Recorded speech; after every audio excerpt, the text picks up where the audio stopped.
Okay, well, it looks like it's 2 o'clock Eastern Time, so we'll go ahead and get started.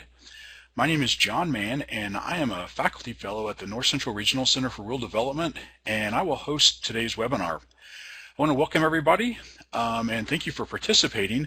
Our topic today is using community-supported enterprises to address shrinking markets in rural areas. Before we start the presentation, I want to point out just a few items. First, we are recording this presentation, so if you would like access to the recording, it hopefully will be posted on the NCRCRD webinar page in the next few days. So I copied the URL down in the chat box. You can get access to that there. It'll also include a copy of the slides. Second, our presenters' emails are also in the chat box below, so on the chance that you want to reach out to them directly, please feel free to do so. And finally, as your questions come up, so as I've put the URLs in the chat box below, also put your questions in the chat box below, and we'll get to those at the conclusion of the presentation.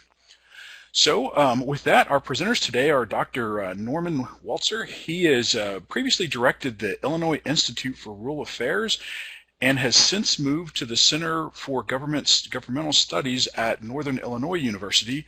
And Dr. Dave Ivan is the Community Food and Environment Institute Director here at Michigan State University. So with that, Dave, I will hand the microphone over to you. Thanks, John. Good afternoon, everyone, and thank you for joining us here today.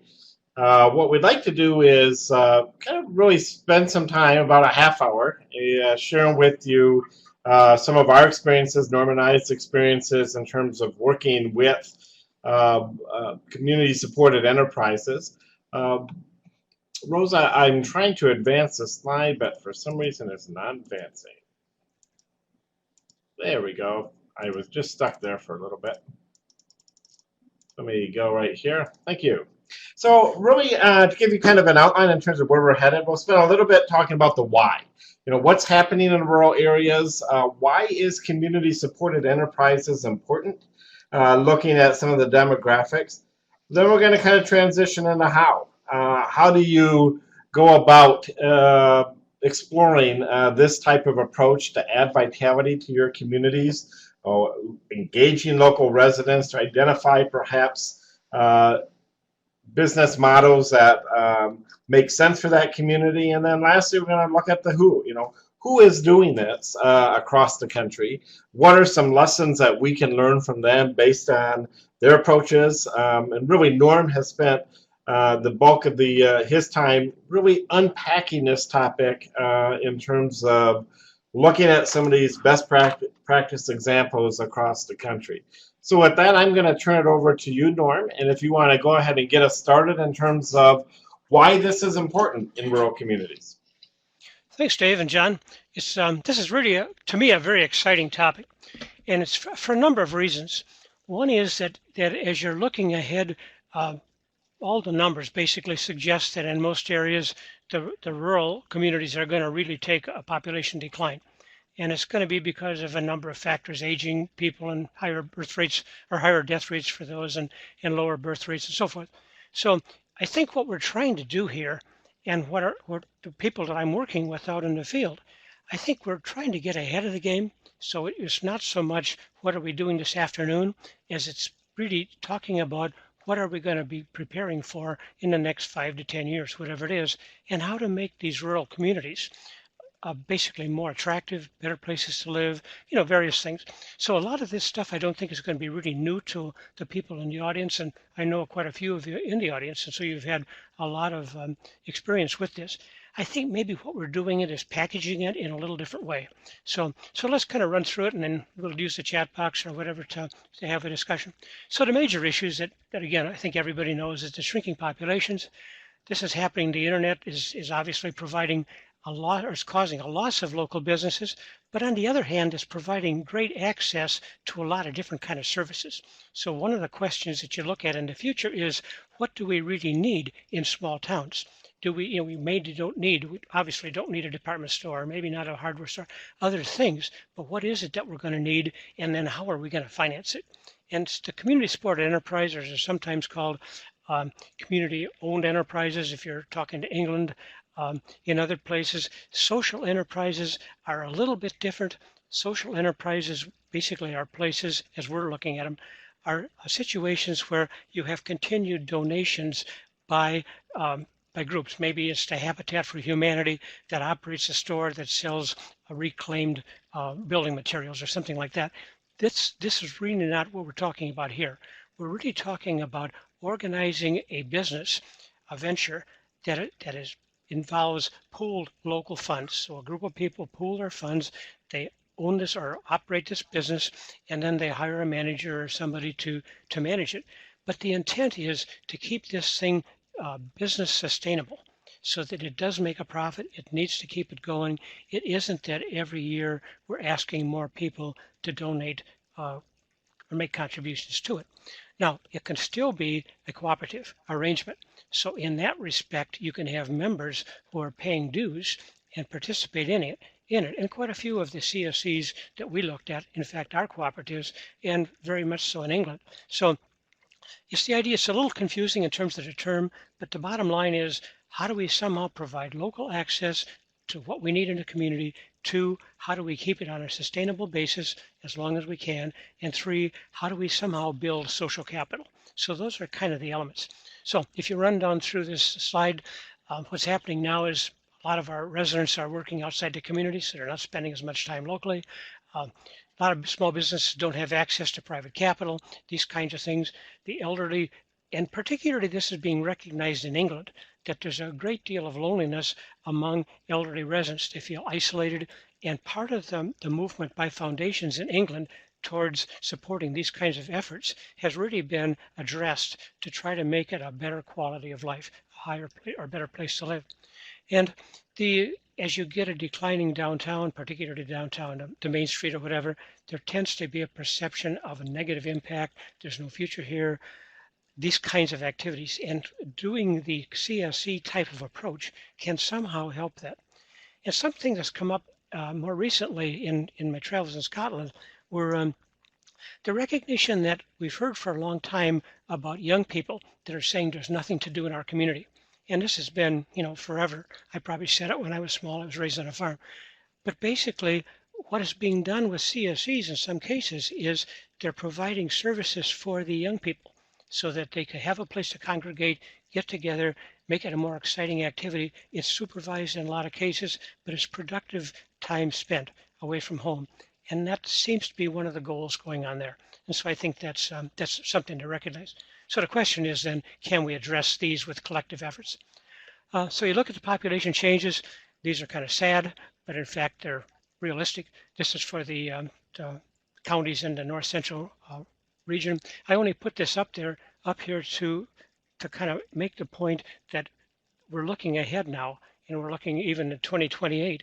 We're talking about an awful lot of people up at the silent generation, upper baby boom, and you look at those numbers. So the kind of impact on small towns is going to be pretty significant. And it's doesn't mean they all have to die, but basically, and maybe some of them should, but basically, it's something that I think we have to recognize, not necessarily just this afternoon, but looking out 10 years. So basically, community-supported businesses, and I like to use the term community-supported businesses. England uses community-owned enterprises. It's all basically the same type of model.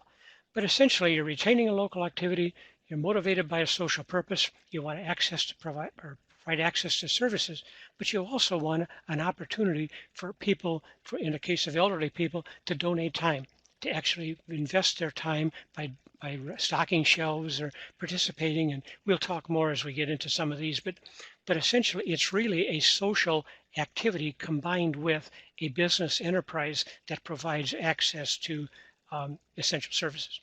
They use a lot of different forms, LLCs, nonprofits, cooperatives. They each have different requirements, obviously, but they're suitable. The community leaders are coordinating the investments. As I mentioned earlier, they buy a site, hire a manager. The people that we've run into in doing the interviews and things, they're not expecting a financial return, but they may consider their real return as being access to groceries or whatever it turns out to be.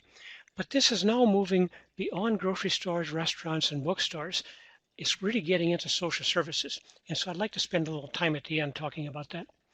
Now, the community-supported enterprises or community-supported businesses, what do we do? Did I lose a slide? There we go. There we go. Sorry. So essentially, the benefits to all of this really are that you're providing the access to the services, but there are other opportunities. And I think those are the ones that are growing important. For instance, the retired people, as we just mentioned, in elderly, they're remaining active. They can network, build ties, space for youth to gather, the social capital goes up. What is happening also, and you'll see in some examples, are that these operations are in fact hosting community events, like they will have a monthly dinner, or they'll have an extra activity, an extra building or something where they have, say, wedding receptions or other things where they're really involved in building the community. And they're trying to get the residents to, quotes, invest. And I think that one of the things that sometimes gets overlooked, when you look at the elderly population, those of us born after the Second World War really we had an opportunity, at least, and not everybody did, but we had an opportunity to accumulate some wealth. And in fact, you now have a situation where there are some fairly wealthy people in the smaller communities. They've lived there all their life. They're very dedicated to the community. They want to keep it going.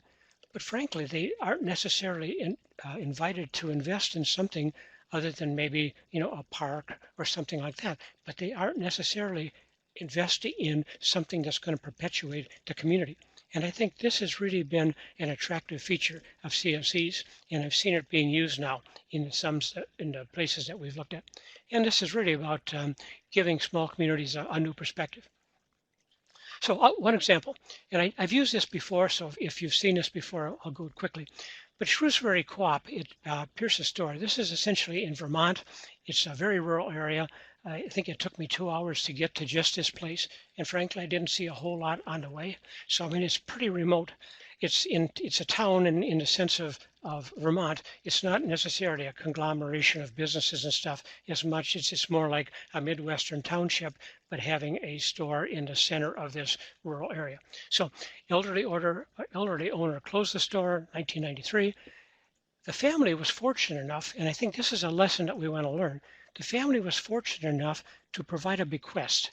So when I talked about the wealthier or people with resources who are older, going to them with some sort of a request to set up a fund that would in fact finance something like a CSE in the future. This has worked very well. The Vermont Preservation Trust held an RFP. One group responded after the store closed. Members contributed, you can see, so much money. They got a state grant. The Small Business Development Center said it takes 325 people and 3 miles. They have to spend $15 a week. They said, I think we can do that. So that they created this co-op, started the operation. There's no dividends coming back to the people, but they get a 2% discount on purchases. But anybody, tourists and everybody else, can buy in a store. So the store is really like the only thing kind of around. And in this store, it's really very neat. And there's a couple of pictures there on the side. A picture up in the left corner is the building.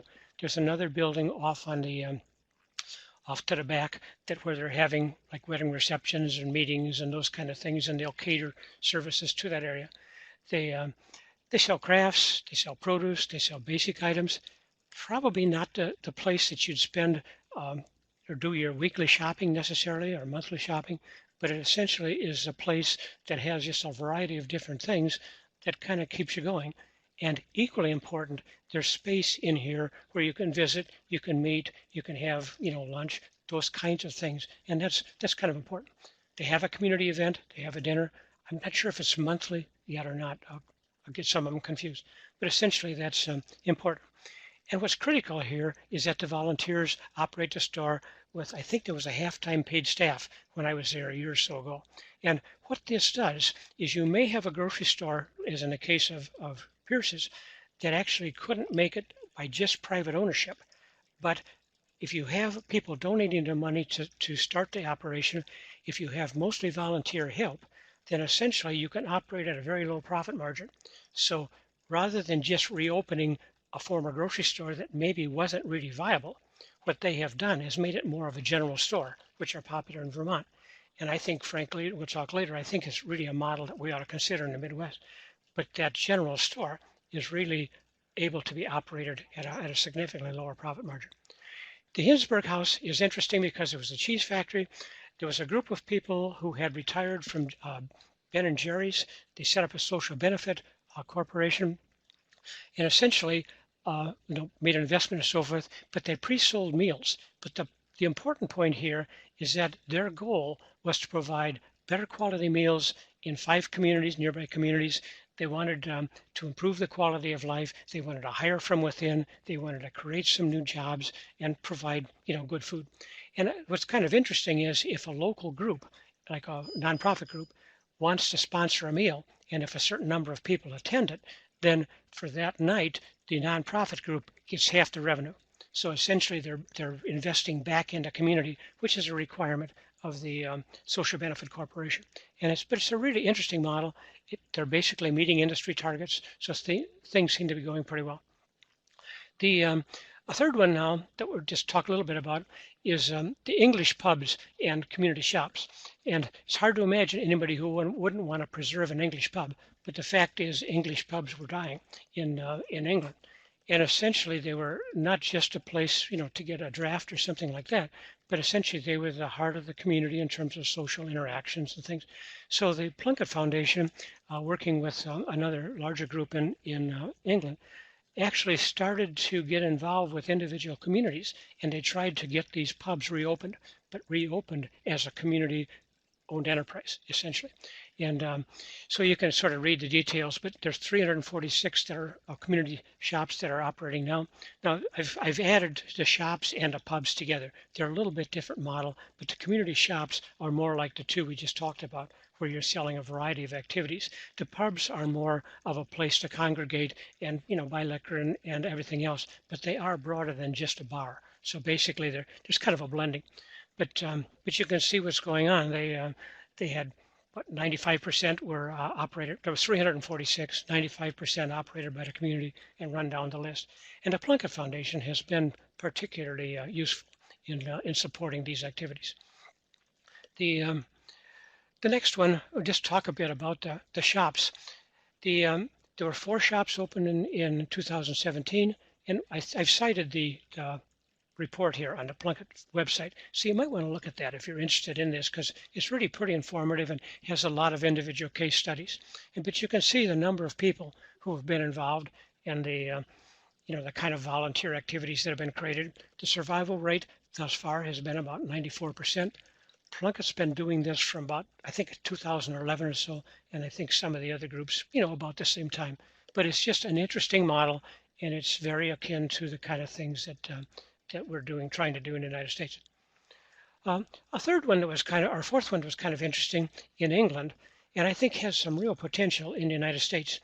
As most of us know, I guess there's declining attendance and less revenue in a lot of the smaller churches in small town. It's just a sign of the times.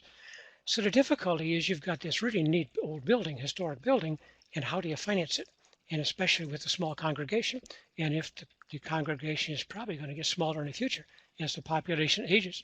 So what they've been doing is, and this is a model from England, but they're basically opening to commercial activities. Now, I don't think the churches are opening bars and that kind of stuff, or pubs, but basically they're providing, where they have space, they may have a co-working center, they may have some sort of activity that meets their congregational need, but it also provides revenue that can be then devoted to maintaining the church and the parish and so forth.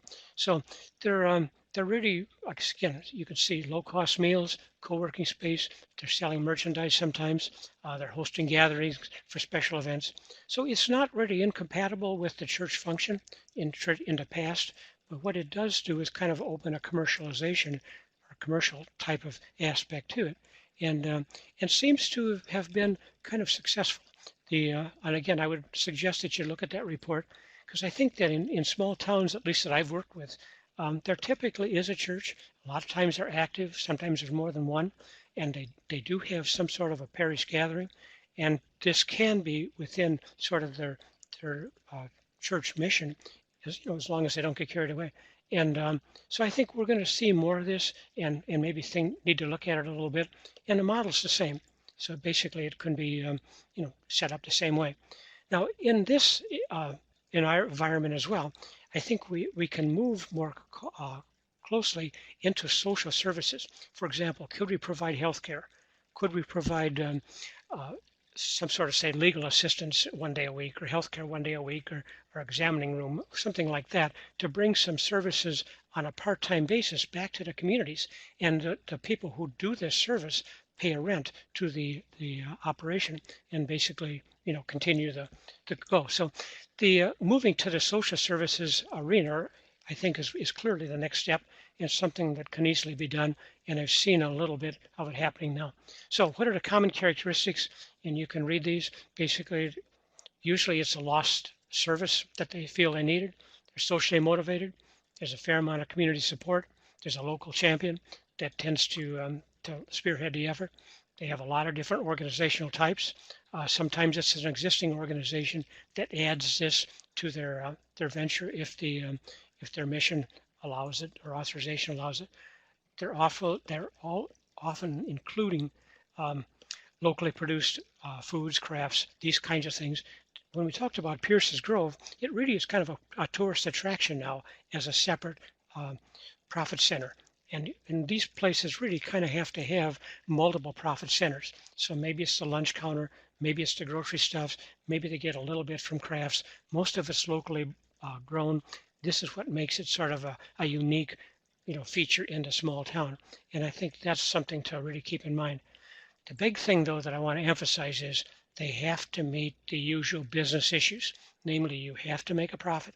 You have to compete with larger, maybe more cheaper operations. You have to do things in unique ways, and you basically have to get your customers to come. So you're operating a business, and but hopefully with maybe a smaller profit margin needed. So we put together, this was really a two-step project. Several years ago, we did a book on our report on emergence and growth of community-supported enterprises, and that was sponsored by the North Central Region Center. We did it with Michigan State Extension and with University of Wisconsin Extension, and with the Institute for Rural Affairs at Western here. And so basically, we put together this this book that I think we detailed 20 or 25 case studies, and small case studies. Then we decided, well, it's fine to know about these things, but we ought to figure out kind of how they work in terms of how could we start them. So we then tried to provide last year a guidebook, and the guidebook materials are really some action steps. I mean, we described the various organizational structures. Here are some action steps, the kind of things that you need to go through, and basically how do you market it. And this, again, is not a detailed manual as much as it's just a set of resources, some suggestions. And I think in this one, we detailed 40 community-supported enterprises across the country. And I'm not sure, we may have one or two in Europe on this. I don't remember exactly when we did it. And then some follow-up procedures for working with the groups. So what did we learn? Well, the importance of social capital. You need knowledgeable leaders. The activity's got to be important enough. You have to have technical assistance, or it can be important. Vermont, I think, was an excellent case with the Vermont historical trust. I don't know that we have a lot of that in the United States or in the other states. Experienced operator, want to build social capital, multiple cost centers, so the kind of things that we just talked about. So the question now is, where are rural communities going? How would this fit? Here are some questions I would raise, and then Dave's been in Extension for many years, and I've worked with a lot of Extension folks, but do not hold an Extension employment. So Dave, why don't I turn this over to you, and you can kind of carry us away. Sure. So I'm gonna just kind of move forward because we're running out of time here. But I think one of the things that it's important in terms of, as we look at the materials, this is more prevalent in the Northeast. It's more prevalent in Europe, and so many of us are engaged in community vitality, and so we're curious in terms of how you would potentially look at using some of these materials. How can you serve as a resource in local discussions with your community? Who can you engage as part of that process, and where can you begin? And we would welcome your thoughts in terms of how you would anticipate using these type of materials in your work. I think some of the questions to consider, kind of using the strategic doing framework in terms of what can I do, who could help, what could be accomplished, what are our goals, and then when can we meet again to really try to move this forward. We've got a whole list of different materials that was accessed as part of the literature review to pull together this material. We want to make sure that we provide this to you as well. And then we're also putting together a book. Norm's taking a lead on this, and there'll be a call for papers on this book. So if some of you are doing work with CSEs, this provides an opportunity for you to share that story and to provide a chapter or part of a chapter as part of this edited book. So here's our contact information, particularly on the book as we move forward. And then with that, we would welcome any questions. We have about 4 minutes, but they said we can go a little bit longer if need be. Please type your questions in a chat, or at the same time, there may not be a question. Perhaps it's an example of where you've been involved in helping to organize, or a story you know about in your area, programming area relative to a CSE. So John, I'll turn it over to you to kind of moderate this piece.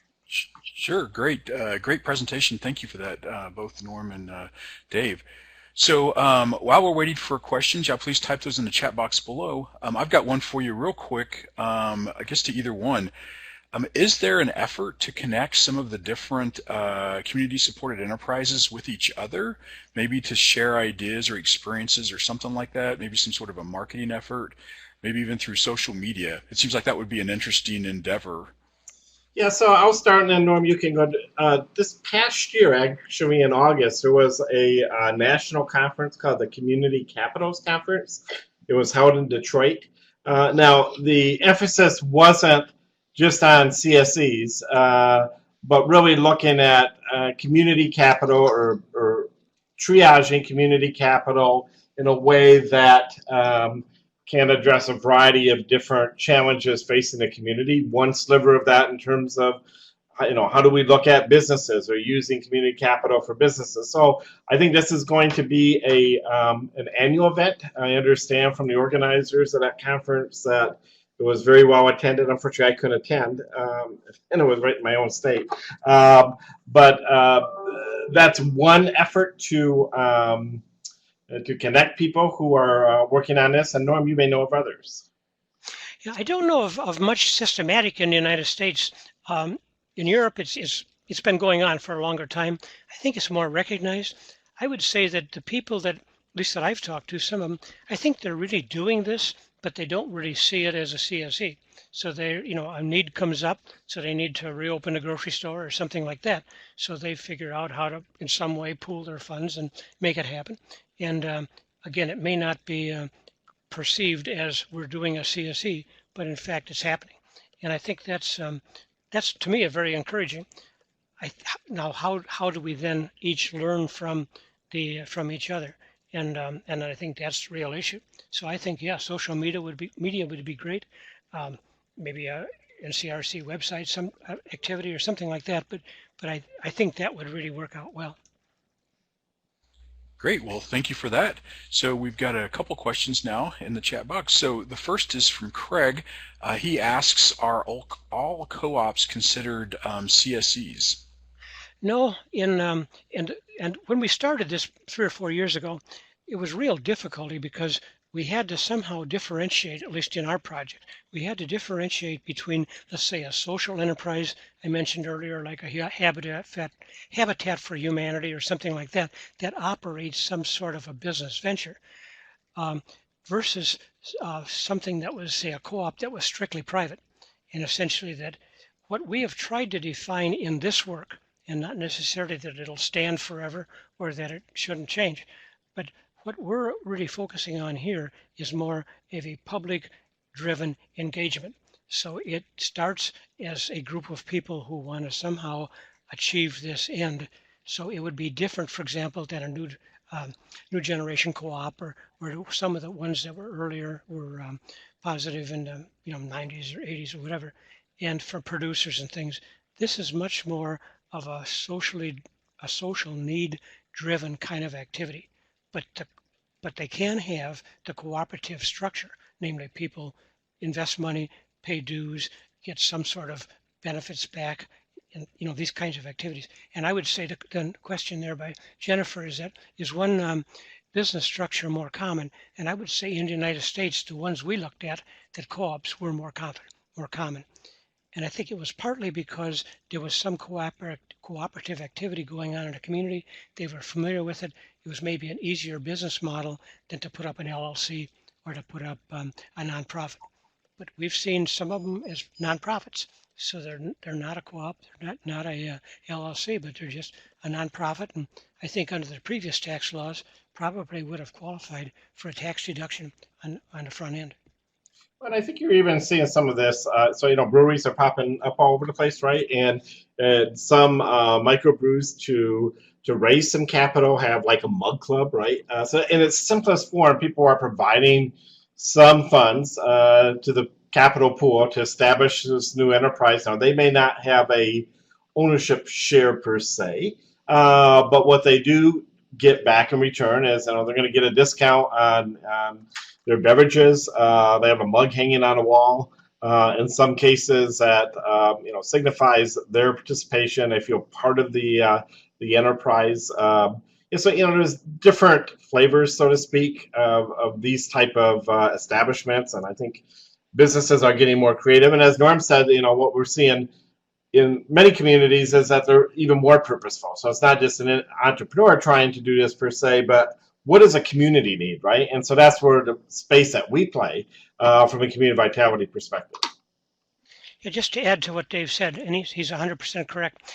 We did not go into, or did not in our reports go into like the brewery case unless we could find a social purpose. And so the idea of some of the breweries are sort of advertising themselves as a community-oriented kind of establishment, which is wonderful. But we were always looking for what was there in terms of the local need that drove the operation. So this may change in the future, and there may be even more examples. And Jennifer asked a question of anybody using the B Corporation. The one that we talked about, the Hintsburgh case, is the equivalent to like a B Corporation in Illinois, but it's a social benefit type of activity. And I think you're going to see relatively more of that. And the difference or the added feature would be that they have to file reports. They have to show that they in fact did something to benefit the community, blah, blah, blah, blah, blah. So yeah, that's good. Thank you for that. So it looks like we've got a question from Kate also.